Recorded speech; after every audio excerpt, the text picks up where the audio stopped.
sungguh kami bersyukur kalau kami mempunyai Allah yang baik sekali. Terima kasih Tuhan Yesus. Kami mau lebih lagi Tuhan untuk memuji-Mu Tuhan, meninggikan nama-Mu Tuhan, karena hanya nama-Mu Tuhan yang layak kami tinggikan. Terima kasih Tuhan Yesus, terima kasih. Segala puji, hormat, kemuliaan hanya bagi nama-Mu. Kami panjangkan doa ini hanya di dalam nama Tuhan Yesus Kristus. Haleluya, haleluya. Mari kita yang percaya katakan amin.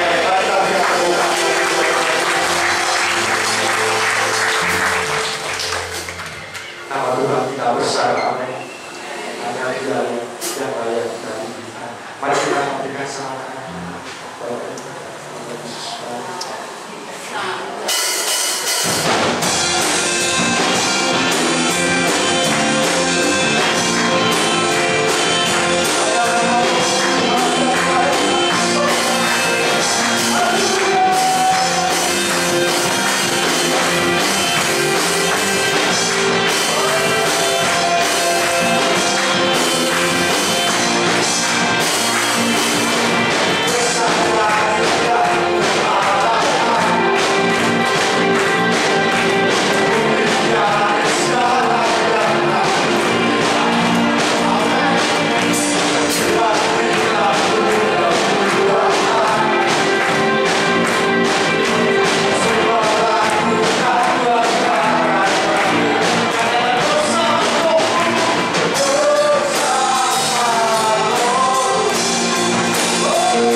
Haleluya.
Selamanya Kau tetap Tuhan. Selamanya Kau tetap Tuhan. Engkau Tuhan kami yang kasih. Apa yang kami lakukan dalam setiap jalan hidup kami.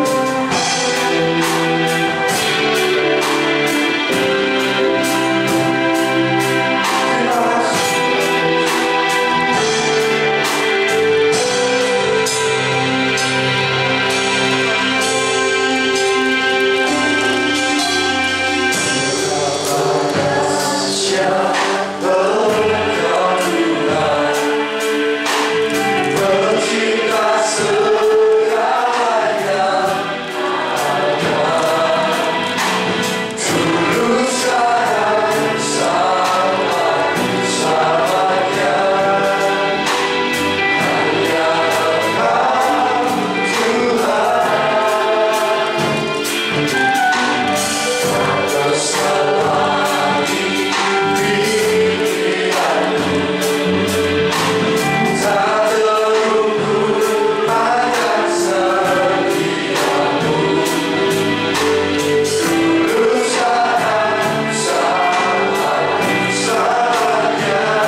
Kami sembah Engkau Tuhan kami, karena Engkau Allah Tuhan dan Raja kami Tuhan.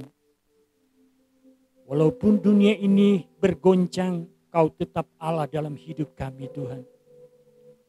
Kami percaya itu Tuhan, karena kami ada saat ini di hari yang ke-12 di tahun yang baru.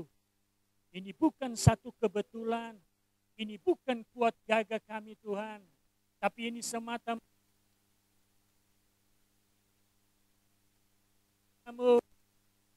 oleh karena kemurahan-Mu di dalam kehidupan kami Tuhan.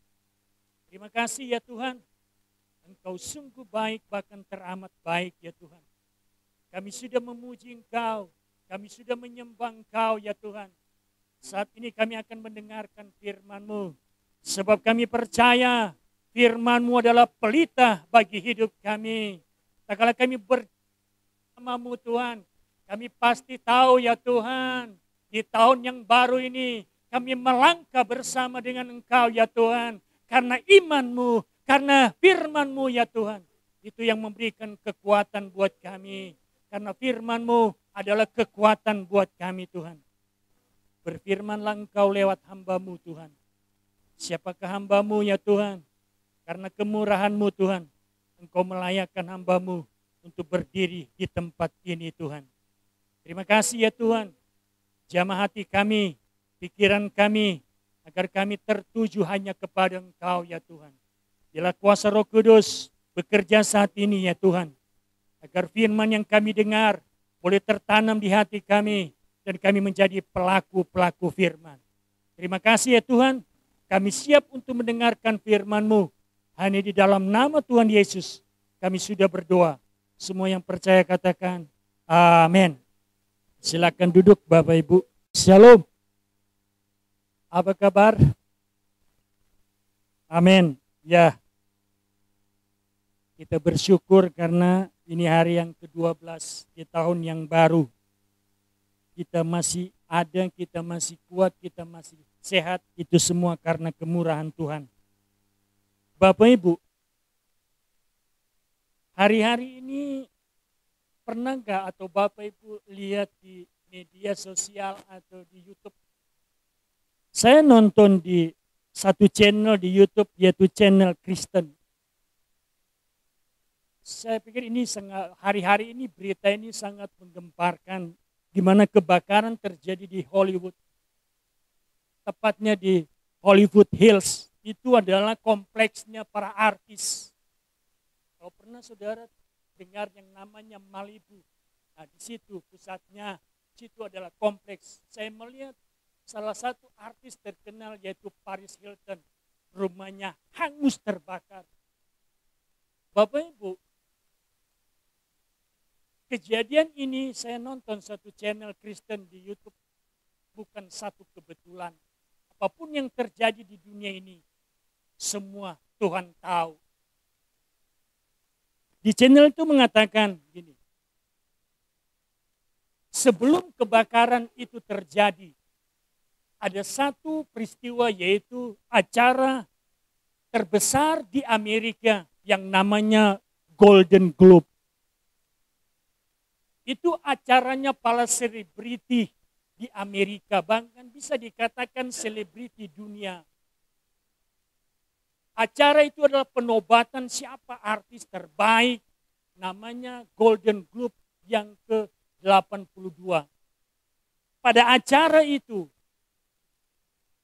MC itu, kalau saudara nonton YouTube, maaf kata,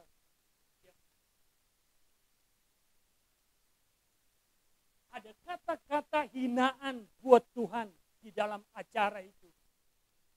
Setelah acara itu selesai, 48 jam kemudian, Hollywood terbakar. Sampai saat ini, nggak tahu apinya dari mana. Bahkan sampai saat ini, apinya masih ada. Sebagai orang percaya, kita nggak bisa mengira-ngira itu hukuman Tuhan. Tapi kita bisa tahu, sebagai orang percaya, Tuhan tahu kejadian itu. Tidak ada yang kebetulan. Hari ini yang menjadi kebanggaan Hollywood hancur ludes. Hari ini yang menjadi kebanggaan para artis di Los Angeles, gak ada sisanya. Bapak Ibu, saya merenung-renungkan kejadian ini untuk kita menghadapi tahun yang baru. Ini masih tanggal 12, Bapak Ibu. Ada satu peristiwa di Alkitab yang bagi saya ini peristiwa yang dahsyat. Waktu Salomo membangun bait Allah. Setelah selesai dia membangun bait Allah, tiba saatnya pentabisan bait Allah dilakukan. Pada waktu itu dia mempersembahkan buat Tuhan karena bait Allah itu dia bisa menyelesaikan bukan karena kekuatannya, tapi karena kekuatan Tuhan. Bait Allah itu disuruh oleh Tuhan kepada Daud. Tapi yang bisa melakukan atau membangun bait Allah bukan Daud, Salomo anaknya. Di 2 Tawari 6, firman Tuhan berkata, waktu Salomo mempersembahkan kepada Allah, api dari surga turun membakar persembahannya daripada Salomo. Artinya Tuhan berkenan. Bapak Ibu, api yang sama membakar Sodom dan Gomora. Pertanyaannya, kejadian di Hollywood api dari mana? Saudara renungkan sendiri, saya nggak bisa katakan kalau itu api dari surga. Tapi saya baca bahwa sampai saat ini mereka nggak tahu apinya dari mana. Karena kejadian malam hari. Bapak Ibu, mari kita baca Alkitab kita. 2 Tawari.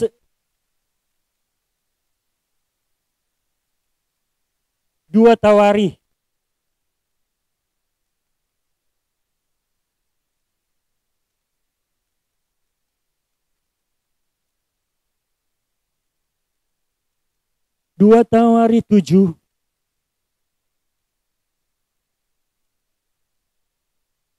ayat 14.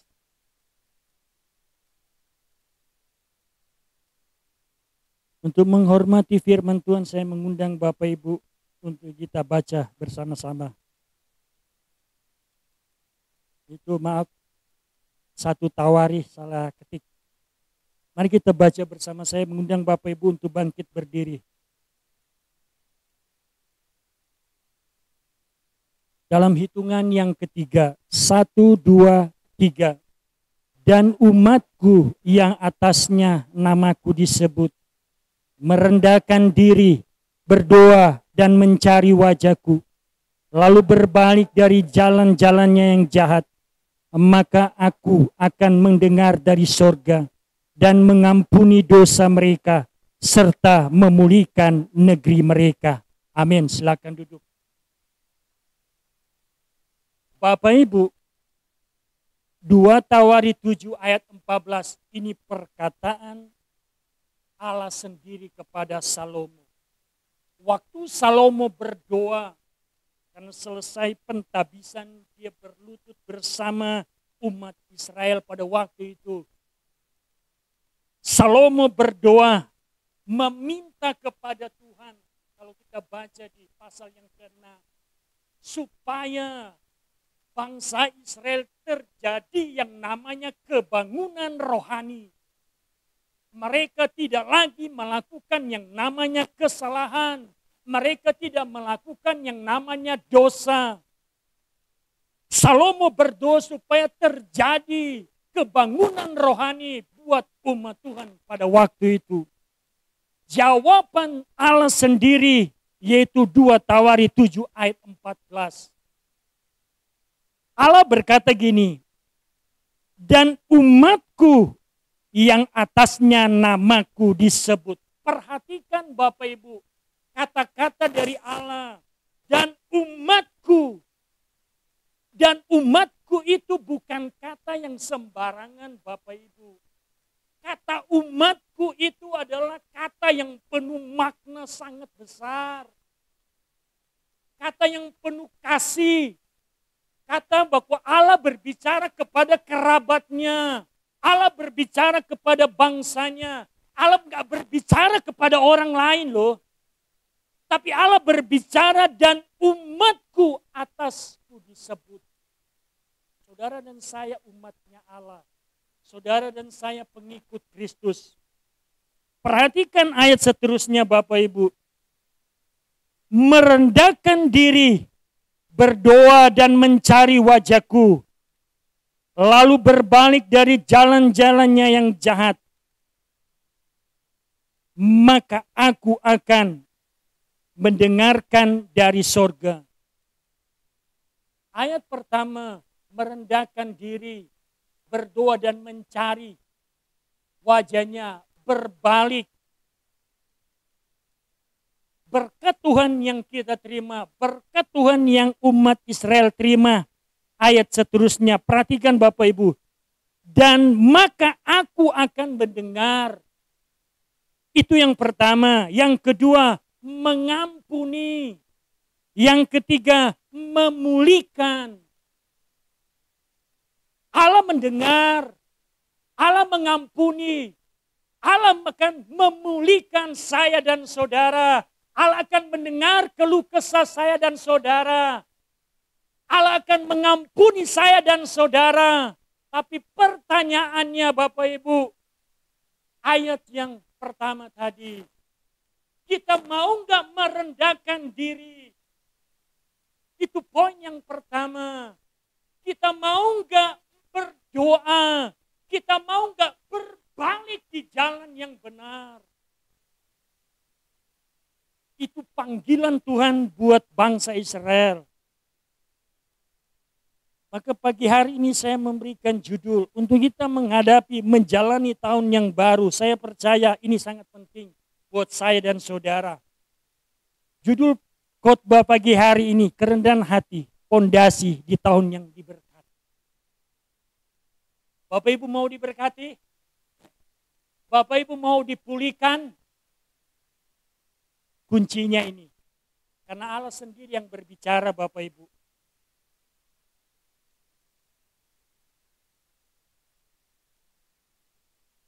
Merendahkan diri. Pagi hari ini saya akan menggali.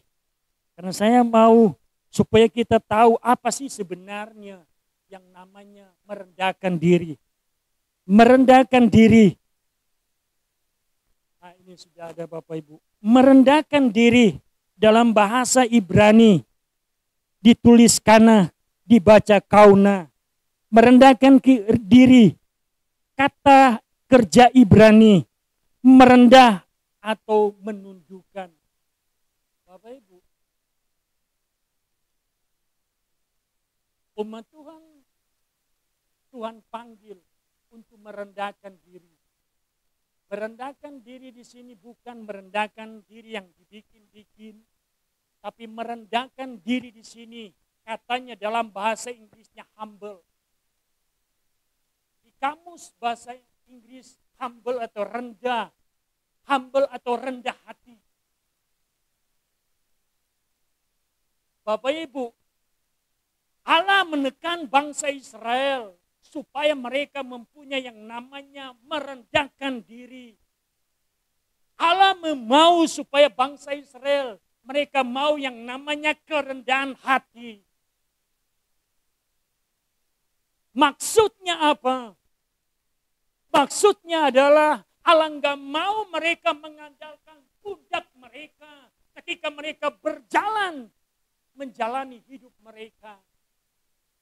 Nah, pagi hari ini firman Tuhan juga mengajak saya dan saudara bahwa saya dan saudara nggak bisa mengandalkan pundak saya dan saudara untuk menjalani tahun yang baru ini, nggak bisa. Sekuat apapun pundak saya dan saudara, saudara nggak akan mampu. Makanya Allah berbicara, rendahkanlah dirimu. Kalau saudara dan saya merendahkan diri, berarti saudara nggak mengandalkan Tuhan. Saudara mau libatkan Tuhan di dalam hidup saudara. Tapi kadang-kala manusia, kemanusiaan berkata nggak apa-apa, saya bisa. Nggak apa-apa, saya kuat. Ketika saudara berkata seperti itu, sebentar lagi saudara akan jatuh. Ini karena pesan firman Tuhan. Coba kita baca Bapak Ibu. 2 Tawari 12 ayat 6 dan 7. Beginilah firman Tuhan. Maka pemimpin-pemimpin Israel dan raja merendahkan diri dan berkata, Tuhanlah yang benar. Ketika Tuhan melihat mereka merendahkan diri, datanglah firman Tuhan kepada Semaya bunyinya. Mereka telah merendahkan diri. Oleh sebab itu, aku tidak akan memusnahkan mereka. Aku akan segera meluputkan mereka dari kehangatan murka. Tidak akan dicurahkan atas Yerusalem dengan perantaraan Sisak. Firman Tuhan berkata, para pemimpin Israel pada waktu itu, ketika mereka merendahkan diri, Allah melihat mereka merendahkan diri, Allah meluputkan mereka. Merendahkan diri mendatangkan kemenangan. Merendahkan diri mendatangkan kemuliaan. Merendahkan diri mendatangkan mujizat. Itu yang terjadi. Bapak Ibu, Filipi berkata gini. Dalam Filipi 2, Yesus datang ke dunia ini. Dia mengosongkan dirinya menjadi manusia untuk saya dan saudara. Dia nggak mengambil rupa Allah, tapi dia mengambil rupa manusia untuk merendahkan diri. Yesus aja merendahkan diri. Kita manusia mau tinggikan diri nggak bisa.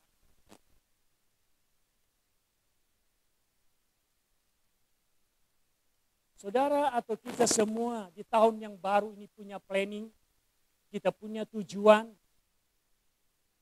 Saya pribadi punya tujuan, saya pribadi punya planning. Bapak Ibu, makanya doa keluarga saya terapkan kepada anak saya. Saya katakan kepada mereka, Papa punya tujuan tahun ini. Papa mau terobos, rekrut. Saudara tahu,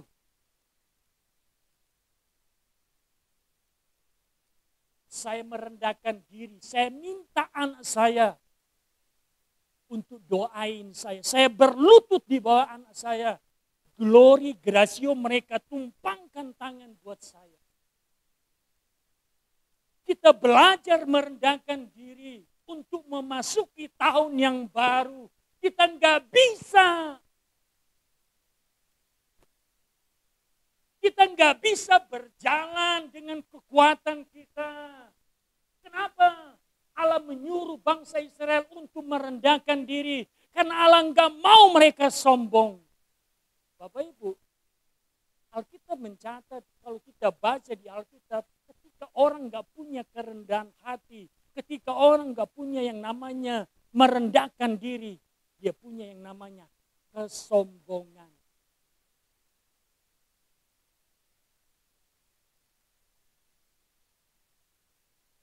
Ada amin Bapak Ibu?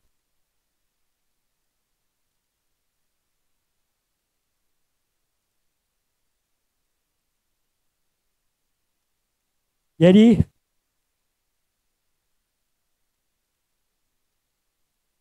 seperti saya katakan tadi, merendahkan diri dalam bahasa Ibrani, kana atau kana, merendahkan, kata kerja Ibrani, merendahkan atau menundukkan. Kata ini sering digunakan dalam konteks membawa diri sendiri atau orang lain ke dalam keadaan rendah atau tunduk. Dalam budaya Israel kuno, kerendahan hati merupakan sifat yang dihargai. Tindakan merendahkan diri dipandang sebagai langkah penting dalam pertobatan dan menyelaraskan diri dengan kehendak Tuhan. Kenapa orang dalam bahasa Israel kerendahan diri ini sangat penting? Karena waktu kita punya kerendahan diri, waktu kita punya yang namanya humble dalam hidup kita, kita menyelaraskan diri dengan Tuhan. Kalau kita nggak menyelaraskan diri dengan Tuhan, yang ada yang namanya kesombongan. Makanya dalam kekristenan kita sering dengar yang namanya roh ketundukan. Karena ini sangat penting Bapak Ibu. Kekristenan harus ada yang namanya tunduk. Firman Tuhan yang kita baca ini berbicara yang namanya tunduk, ketundukan. Coba kita baca Yakobus 4 ayat 10.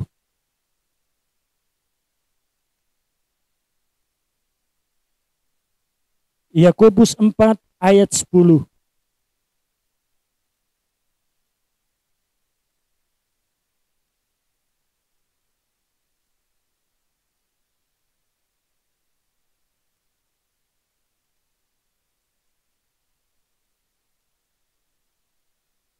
Yakobus 4 ayat 10.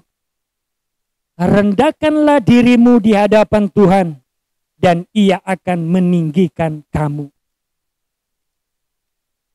Yakobus berkata, rendahkanlah dirimu di hadapan Tuhan dan Ia akan meninggikan kamu.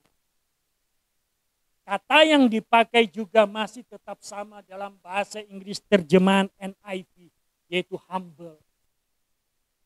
Bapak Ibu, kalau kita mau ditinggikan, kalau kita mau ditinggikan, dihormati, kita harus melewati yang namanya level kerendahan diri. Kerendahan diri yang membuat kita mengalami proses. Kerendahan kita diri itu diperas, kita diperas, sekalipun itu sakit. Tapi firman Tuhan berkata, kalau kita mempunyai yang namanya kerendahan, maka Allah meninggikan saya dan saudara. Levelnya supaya kita ditinggikan Tuhan, supaya kita berkenan kepada Tuhan. Di level dunia ini kita harus melewati yang namanya kerendahan diri. Kita harus melewati yang namanya kerendahan hati.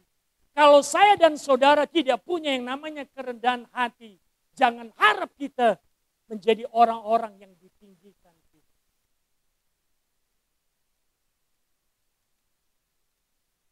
Bapak Ibu, kerendahan hati itu proses. Kadang-kadang kita diperas.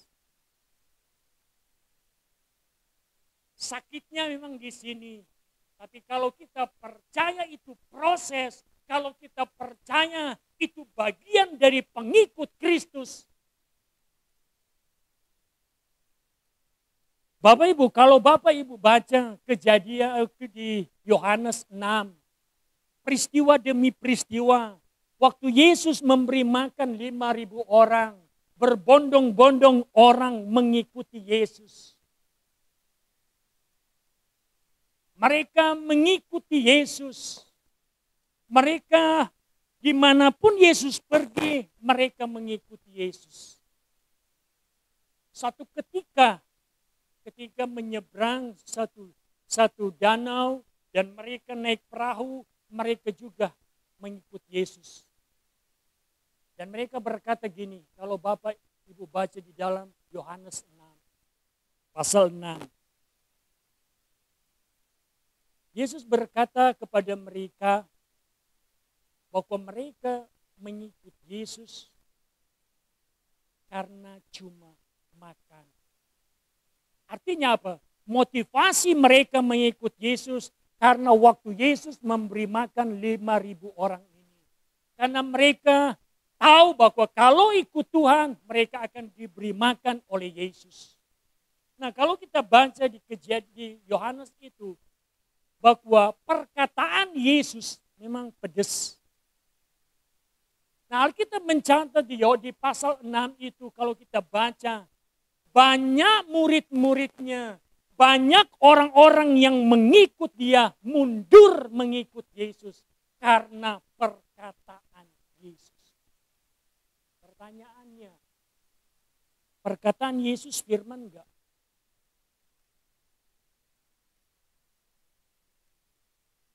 Perkataan Yesus firman enggak? Firman. Kalau kita percaya perkataan Yesus firman, mau tersinggung enggak tersinggung, kita tetap mengikut dia.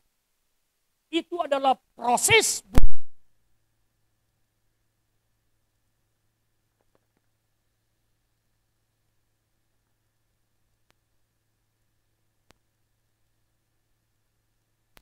Kita diingatkan, kita enggak mundur. Karena itu proses. Itu namanya kerendahan hati. Ada amin?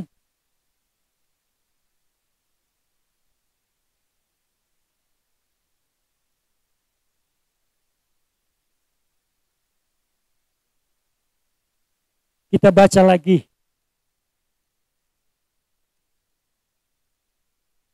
Filipi 2 ayat 5-8. Ini yang kita harus ikut sama Yesus. Filipi 2 ayat 5-8. Firman Tuhan berbunyi gini. Hendaklah kamu hidup bersama, menaruh pikiran dan perasaan yang terdapat juga di dalam Kristus Yesus. Yang walaupun dalam rupa Allah, tidak menganggap kesetaraan dengan Allah itu sebagai milik yang harus dipertahankan. Melainkan ia mengosongkan dirinya sendiri, mengambil rupa seorang hamba, dan menjadi sama dengan manusia. Perhatikan ayat 8. Dan dalam keadaan sebagai manusia, ia merendahkan dirinya. Bapak Ibu, panutan yang harus kita itu ikuti Yesus. Yesus itu enggak mau ditinggikan. Karena dia tahu caranya untuk dia bisa menyelamatkan manusia dari dosa. Dia harus mengosongkan diri. Dia enggak ambil rupa seperti Allah, enggak. Dia enggak ambil rupa sebagai dia yang maha kuasa, enggak. Tapi firman Tuhan berkata, dia ambil rupa sebagai hamba loh. Rupa hamba loh.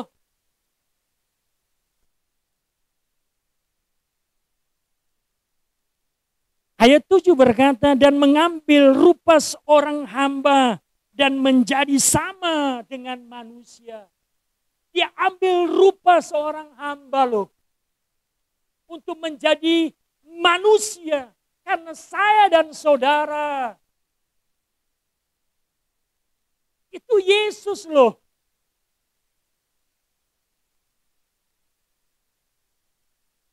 Hal yang sama dilakukan oleh Allah kepada bangsa Israel. Kalau engkau mau dipulihkan, kalau engkau mau didengar doamu, kalau engkau mau diberkati, rendahkanlah dirimu.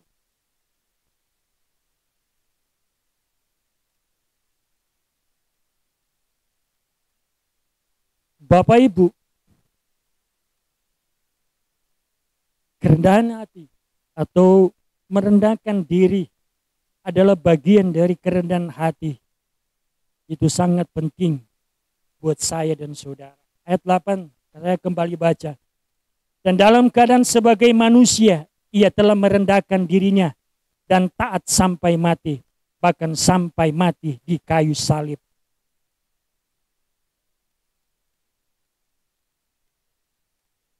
Itulah Yesus yang kita sembah. Kita mau ikut teladannya siapa? Yesus atau orang lain? Kita harus ikut Yesus. Ada amin? Biarlah kita orang-orang yang mempunyai kerendahan hati. Siapapun kita enggak pelayanan, kita mau pelayanan kita enggak kelihatan. Kita enggak pelayanan di mimbar, kita enggak pelayanan di luar sana kita nggak kelihatan, lakukan dengan kerendahan hati. Saya percaya saudara dan saya akan ditinggikan Tuhan. Ada amin. Yang kedua Bapak Ibu, yang kedua ini yang buat saya adalah modal buat saya dan saudara. Yang kedua dia berkata gini, berdoa dan mencari wajahku. Pagi hari ini saya akan kasih tahu buat Bapak Ibu doa yang sebenarnya. Kenapa doa yang kita harus tahu makna doa, pemahaman kita tentang doa. Pagi hari ini saya akan membahas doa yang Tuhan inginkan, apa makna doa dalam konteks pada waktu itu, pada waktu bangsa Israel berdoa kepada Tuhan. Coba geser.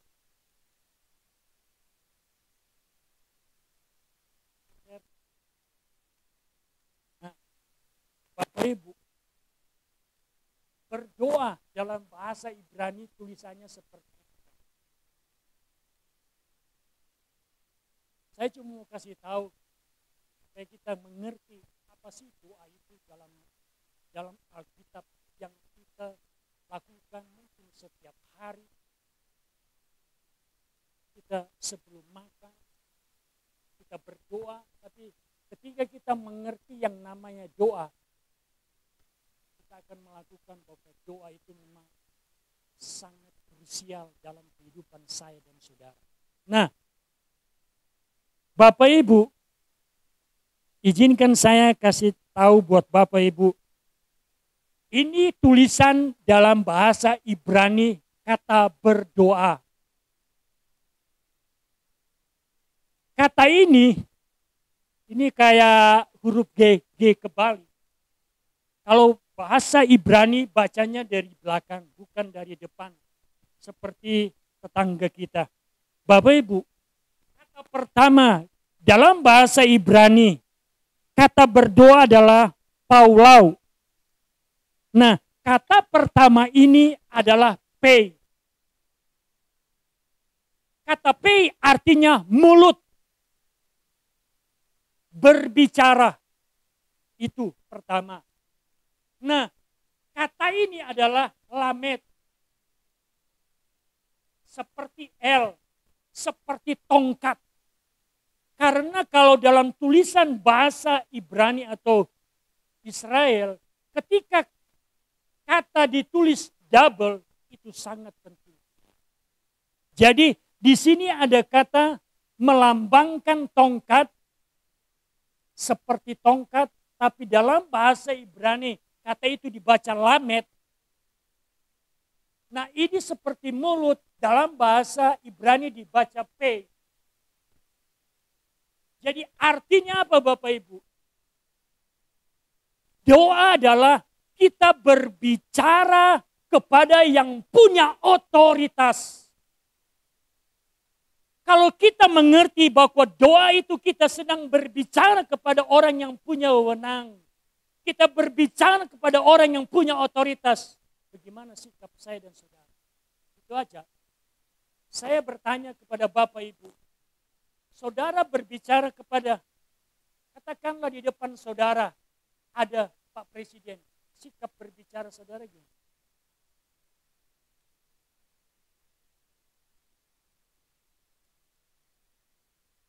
Apa kita mau berbicara gaya yang lebay? Kita langsung ditarik sama ajudan.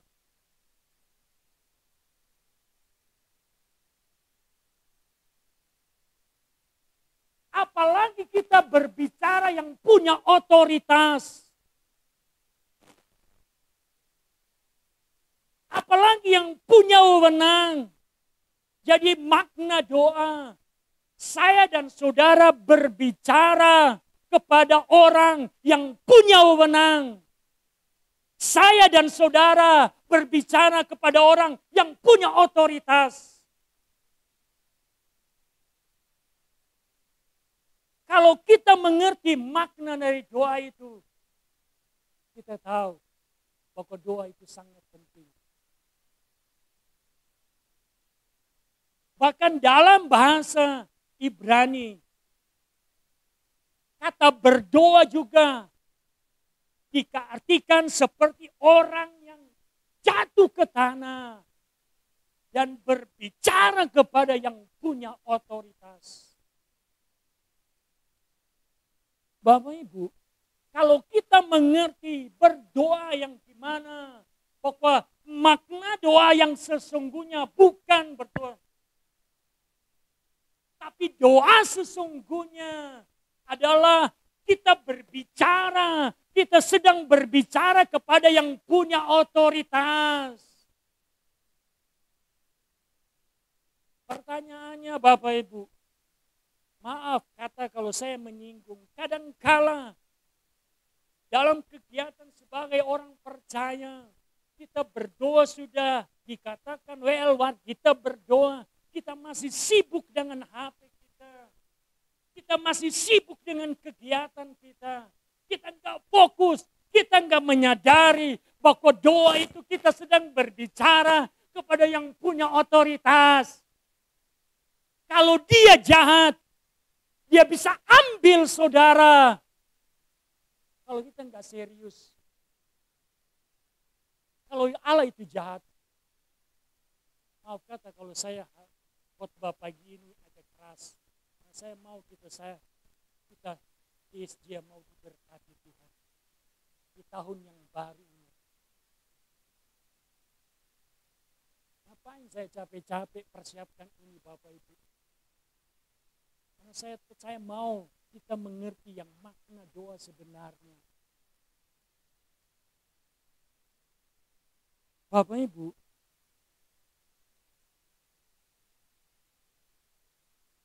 jadi makna dari kata berdoa, berbicara dengan mulut kepada suara yang punya wewenang atau otoritas. Dalam bahasa aslinya juga, doa itu adalah menengahi saya dan saudara. Waktu mulut kita berbicara, waktu kita sedang berkomunikasi dengan Tuhan, doa itu menengahi saya dan Allah. Apapun yang kita hadapi, pergumulan apapun yang kita hadapi, waktu kita sedang berdoa kepada Tuhan, doa itu menjadi penengah kita buat Tuhan.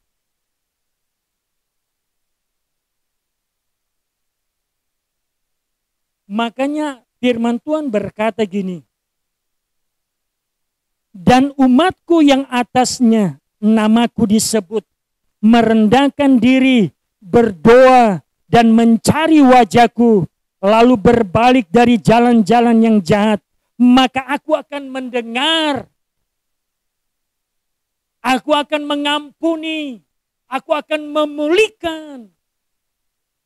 Jadi saya merenung-renungkan, kenapa Allah sendiri berbicara, aku akan mendengar. Waktu kita berdoa dan mencari wajahnya,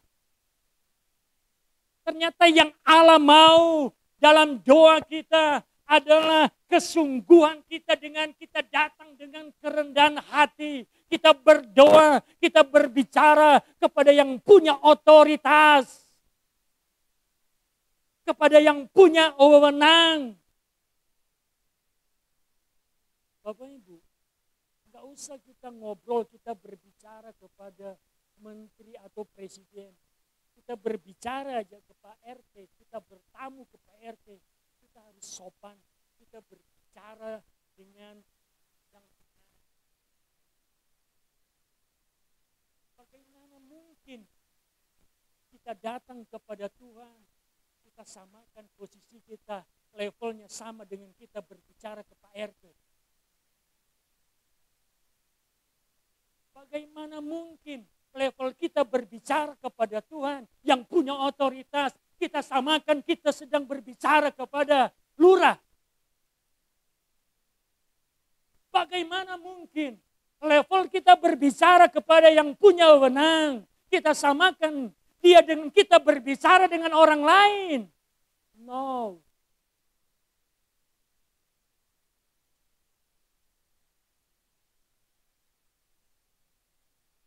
Kenapa firman Tuhan berkata merendahkan diri?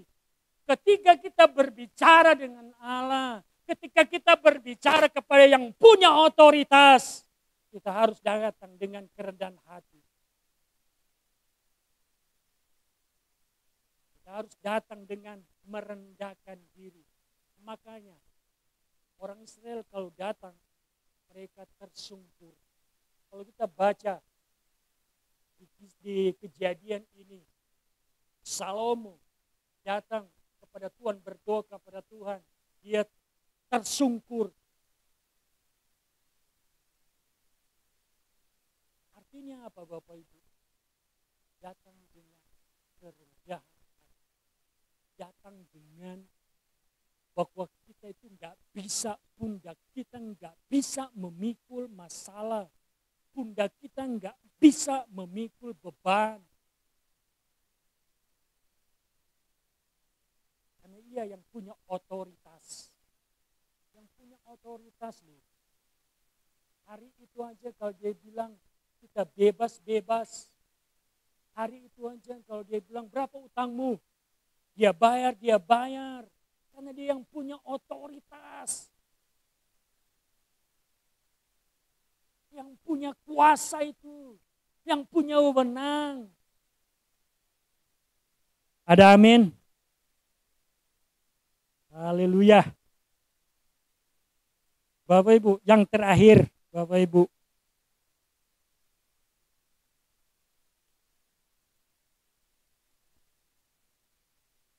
Lalu berbalik dari jalan-jalannya yang jahat. Berbalik. Bapak Ibu, seperti saya ceritakan kejadian di Amerika. Di video itu, saya melihat dia mewawancara orang-orang yang selamat dari kebakaran. Dan orang-orang itu berkata gitu. Malam itu, malam yang luar biasa. Karena apinya kemana-mana, apinya sangat dahsyat. Jadi mereka berpikir, mungkin mereka akan mati, meninggal. Nah waktu dia berkata begitu, seorang bertanya kepada dia, seandainya pada waktu itu, Bapak, Ibu meninggal, mau kemana? Ada yang bilang, saya pasti ke surga. Ada yang enggak yakin. Tapi dia bertanya gini, tahukah Bapak Ibu bahwa kejadian ini adalah menunjukkan bahwa Allah itu sedang menunjukkan buat dunia ini bahwa keselamatan hanya datang dari Tuhan, bahwa Allah sebentar lagi atau Yesus sebentar lagi akan datang ke dunia ini untuk yang kedua. Maukah Bapak Ibu bertobat, berbalik? Dan saya menangis waktu saya melihat video itu. Dia mau rela didoakan. Didoakan. Dan mereka berkata bahwa mereka mau kembali kepada Yesus. Mereka mau kembali kepada jalannya Yesus. Bahwa saya mengambil kesimpulan. Berarti setiap kejadian di dunia ini Tuhan tahu bahwa apapun yang terjadi di dunia ini Tuhan tahu. Tujuan Tuhan, kejadian yang terjadi di dunia ini adalah untuk mendatangkan kemuliaan bagi nama Tuhan. Di dalam kisah di Alkitab ada seorang buta dari lahir. Firman Tuhan berkata gini, apakah orang itu berdosa? Apa salahnya sehingga dia buta dari lahir? Nah, penjelasan di firman itu bahwa apapun yang dialami, apapun saya dan saudara alami, bahwa semuanya itu mendatangkan kemuliaan buat nama Tuhan. Tuhan gak pernah merancangkan sesuatu yang buruk buat saya dan saudara. Tuhan gak pernah merancangkan sesuatu yang buruk buat dunia ini. Tapi apapun yang dia lakukan mendatangkan kemuliaan buat nama Tuhan. Jadi kejadian yang terjadi di Hollywood itu tujuan Tuhan. Yang saya nonton di video itu, bahwa untuk mereka berbalik dari jalan mereka. Karena kehidupan mereka adalah kehidupan yang sudah seperti Sodom dan Gomora. Karena kehidupan mereka adalah kehidupan yang jauh dari Tuhan. Jadi waktu saya nonton di acara itu, di acara yang Golden Globe itu, waktu MC ini berbicara,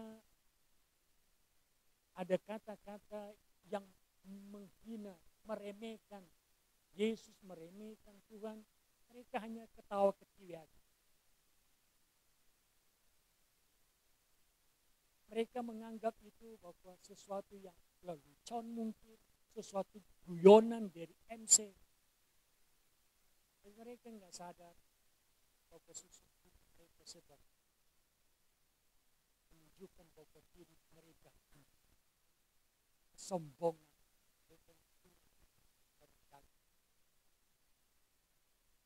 48 jam kemudian, Los Angeles atau Hollywood yang kita kenal sebagai pusat perfilman, yang kita kenal pusat artis-artis dunia, hancur. Tidak ada sisanya Bapak Ibu.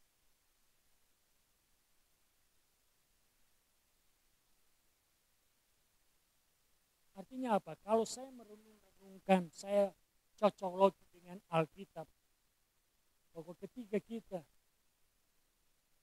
ketika umat Tuhan mulai yang namanya kesombongan, mulai namanya keangkuhan, maka saat itu murka Tuhan datang. Dalam perjanjian lama kita tahu bahwa murka Tuhan selalu banyak yang Tuhan lakukan. Di dalam perjanjian baru, kita enggak melihat bahwa seperti perjanjian lama. Tetapi Allah yang sama yang kita sembah tidak berbeda. Bapak Ibu, pesan hari ini, saya dan saudara diajak untuk menghadapi tahun yang baru ini, untuk menjalani tahun yang baru ini. Kita enggak bisa mengandalkan pundak kita. Sekuat apapun pundak kita enggak bisa. Kalau saudara dan saya mau diberkati oleh Tuhan, saudara mulai merendahkan diri. Saudara mulai merendahkan diri saudara di hadapan Tuhan. Saudara mulai berdoa, kita sedang berbicara kepada yang punya otoritas. Kita enggak sama berbicara kepada orang lain. Saya enggak sama berbicara kepada Kodeni, enggak. Saya enggak sama berbicara kepada Ibu Gembala, tapi kita mulai perhatikan sikap kita saat kita berdoa. Kita sedang berbicara kepada yang punya otoritas. Kita sedang berbicara kepada yang punya kuasa. Yang ketiga, berbalik. Berbalik di sini, kembali. Kembali. Kita tahu bahwa di tahun 2024, saya mengaku saya juga punya salah. Saya punya yang namanya kesalahan, dosa. Tapi mari kita komitmen di tahun yang baru ini. Kita mulai berbalik. Kita mulai berbalik. Kita mulai terobosan, breakthrough. Kalau tahun yang 2024 kita mulai lemah. Kita mulai kurang percaya sama Yesus. Kita mulai sibuk dengan kegiatan kita. Tapi tahun 2025 kita ambil satu langkah. Kita ambil satu komitmen. Kita mulai berbalik Bapak Ibu. Kembali. Saya tidak mengatakan Bapak Ibu berdosa. saya mengatakan saya berdosa. Tapi mari kita ambil satu langkah, kita kembali. Agar tahun ini kita mengalami yang namanya breakthrough. Kita mengalami yang namanya terobosan. Bapak Ibu, waktu doa keluarga, saya, istri dengan Glory dan Gracio, karena Glory waktu tahun baru kita nggak bisa doa bareng karena dia ikut idenya ke liburan ke Bali. Jadi kita harus tunggu momennya dia pulang baru kita berdoa. Tapi saya akui ini belum pernah terjadi buat saya, keluarga saya. Tapi saya tahu ketika saya memasuki tahun 2024, saya punya mimpi. Jujur Bapak Ibu, saya punya yang namanya, saya berkata di dalam diri saya, atau saya bilang sama Tuhan, Tuhan, tahun 2025, saya harus mengalami yang namanya terobosan. Saya harus mengalami yang namanya hidup. Tahu enggak saudara, waktu saya berkata kepada anak saya, waktu saya berlutut di mereka bertiga, istri, Gracio dan Glory, semua kita lakukan. Istri juga berlutut, mereka doain, mereka juga berlutut, saya doain. Itu belum terjadi, belum pernah terjadi di dalam kehidupan keluarga saya. Itu yang saya katakan. Tapi waktu saya berlutut, anak saya kecil dia berkata, Papa mau didoain apa? Saya cuma katakan, saya ingin diberkati, saya ingin Papa mengalami terobosan tahun ini. Bapak Ibu, waktu dia berdoa, dia tumpangkan tangan, dia berkata gini, Tuhan berkati Papa, supaya Papa dipakai Tuhan, Papa juga bisa khotbah kemana-mana, agar nama Tuhan dimuliakan. Bapak Ibu, saya nggak bilang seperti itu. Tapi jujur, kerinduan saya memang seperti itu.